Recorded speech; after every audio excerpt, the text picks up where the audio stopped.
Girl Mob. First of all, I'd like to say that I'm really proud and honored to be doing this poster series. I have a long history of doing art about women's issues, women's rights, women's autonomy. I feel like a lot of my monikers, images that I do sort of over and over again are usually pretty feminist. One of the recurring ones that I'm probably most known for, at least in Oakland, is my pink ski mask head, which is in reference to Pussy Riot, which was the mostly female punk rock band in Russia who actually went to jail for playing music publicly in a church. Yeah, that really stood out to me, and I've painted that for a couple of years, as well as other feminist works.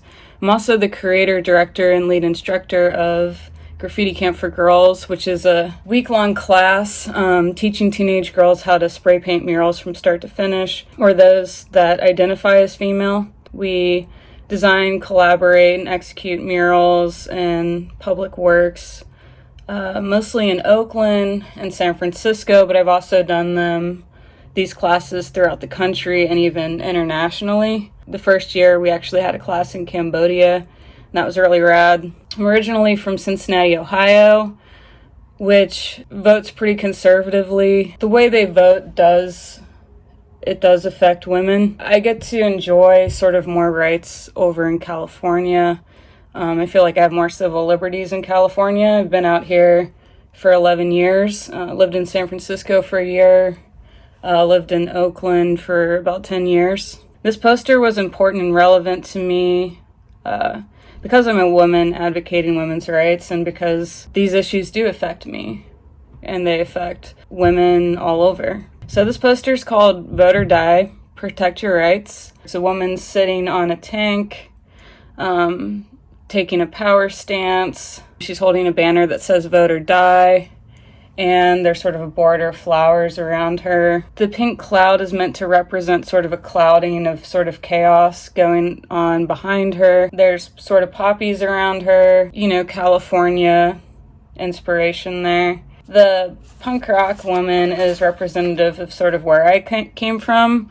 Punk rock really inspired sort of my political beliefs in the beginning. When I was in high school, I grew up in the country, so very conservative beliefs out there, very rural Midwest. Yeah, so the woman looks nothing like me. I meant to sort of have her ethnicity be ambiguous.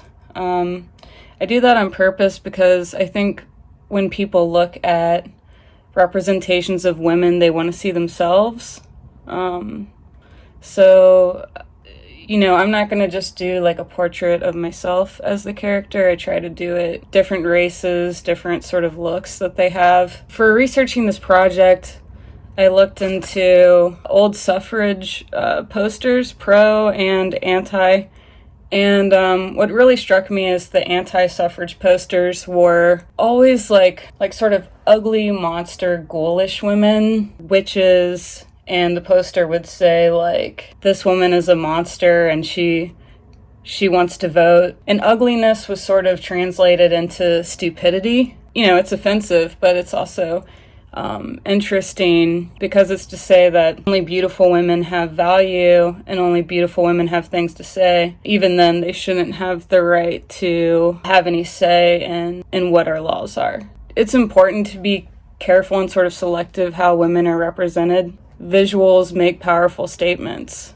So I put a crass symbol on her shirt, and crass was really important to me growing up, especially the album Penis Envy, which was sung by Eve Libertine, a female punk rock vocalist. This album just had such an effect on me, especially still this day. There's not a lot of women punk singers like singing about politics and like political issues that affect them. This album was great because it really challenged gender roles and gender stereotypes, and it really breaks away from female stereotypes. Really gets you to question, in this case, my role in society and sort of how I play into what society wants me to be. I think it's important to question those things. Vote or die doesn't necessarily mean that I want the person to die that doesn't vote. I just think it's important to protect your rights. So originally being from Ohio, I looked up this bill that was set up to be passed in 2019 called the Heartbeat Bill. It's pretty scary. Fortunately, it got blocked by federal courts, but the fact that this was a possibility to be passed is like really scary.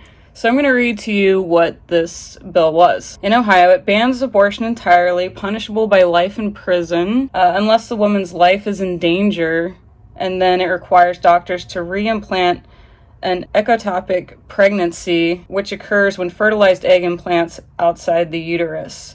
So this procedure can be deadly.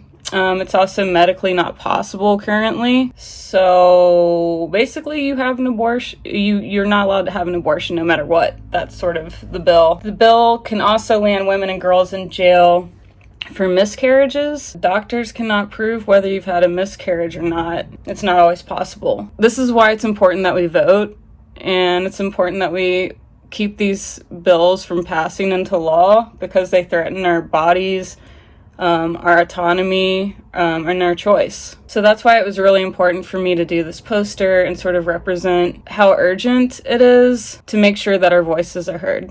Thank you, and vote.